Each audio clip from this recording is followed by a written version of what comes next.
질문의 방향과 성격이 답의 방향과 성격을 결정합니다.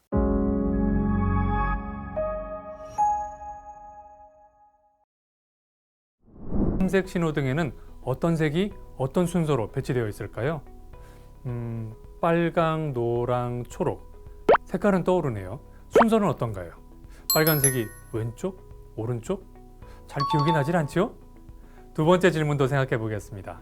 여러분이 교통 시스템 설계자라면 빨강, 노랑, 초록색을 어떻게 배치할까요? 어떤 논리를 가지고 순서를 정할까요? 이것도 답하기 어렵네요. 답을 알아보기 전에 먼저 생각을 해보겠습니다. 첫 번째 질문은 기억력을 자극하는 질문입니다. 두 번째 질문은 논리적 사고를 자극하는 질문이죠. 질문의 성격이 그 질문에 답하려는 사람의 생각에 영향을 줍니다. 자, 이제 답을 알아볼까요? 신호등은 왼쪽부터 오른쪽으로 빨강, 노랑, 초록 순서로 배치되어 있습니다. 교통 시스템 설계자는 어떤 논리로 색의 순서를 정했을까요? 교통 신호등에서 가장 중요한 색깔은 빨강입니다. 차를 세워서 사고를 막는 기능을 하기 때문이죠. 그런데 빨간색은 왜 왼쪽에 있는 걸까요? 하나의 가설은 우리가 글자를 왼쪽에서 오른쪽으로 쓰기 시작하기 때문이다. 이런 거고요. 또 하나 가설은 운전석이 왼쪽에 있기 때문이다입니다. 또 다른 질문이 떠오릅니다. 글자를 쓰는 방향과 운전석의 위치 중 무엇이 답인지 어떻게 알아낼 수 있을까요? 글자는 왼쪽부터 쓰고 운전석은 오른쪽에 있는 영국이나 일본의 신호등을 참고하면 되겠네요. 검색을 해봤더니 일본 신호등에서는 빨간색이 왼쪽이 아닌 오른쪽에 있었습니다. 아, 이제 답을 알았네요. 운전석의 위치가 빨간색 위치를 정해줍니다.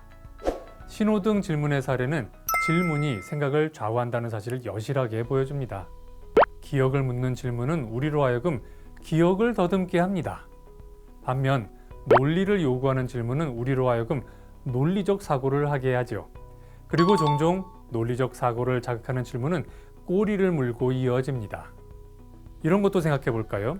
긍정적 질문을 받는 사람은 가능성을 보고요. 부정적 질문을 받는 사람은 문제점을 보게 됩니다. 아, 도대체 뭐가 잘못된 겁니까? 이렇게 묻는 사람도 있고요. 심지어 누구 잘못이에요? 이렇게 묻는 사람도 있어요. 반면 어떻게 하면 이 상황을 개선할 수 있을까요? 라고 묻는 사람도 있습니다. 어느 질문이 문제 해결에 더 도움이 될지 생각해 보세요. 역시 긍정적 가능성을 묻는 질문 아닐까요? 실제 상황에서 한번 이것을 찾아보죠. 모바일 게임 앱을 만드는 회사를 상상해 보겠습니다. 기획자들은 앱 출시 4주 만에 신규 사용자 10만 명을 장담했습니다. 그런데 3주가 다 되도록 신규 사용자는 6만 명에 머무르고 있어요. 이 상황은 문제라 할 수 있겠죠? 회의에서 리더는 다음 두 가지 질문을 할 수 있습니다. 여러분이라면 어떤 질문을 하시겠어요?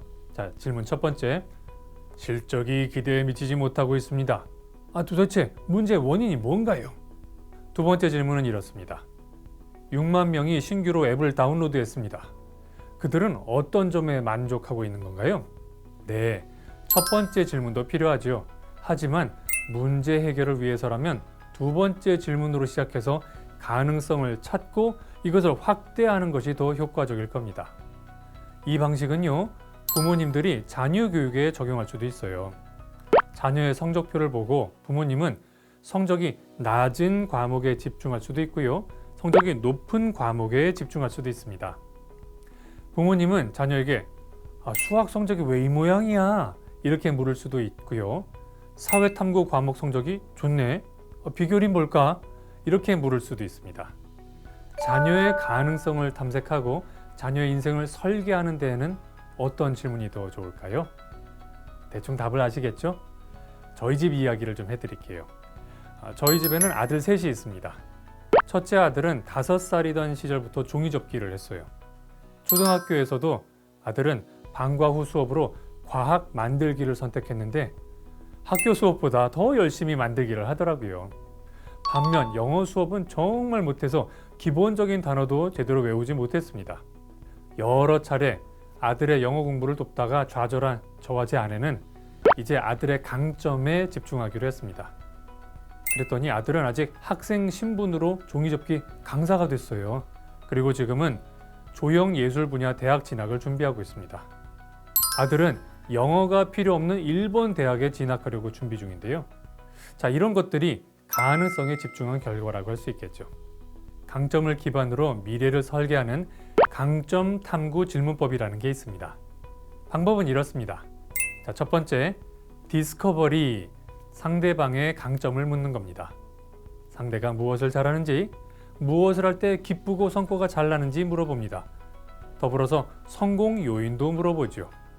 두 번째, 드림, 그 강점이 충분히 발현되면 어떤 미래가 가능한지 꿈꾸는 미래를 물어봅니다.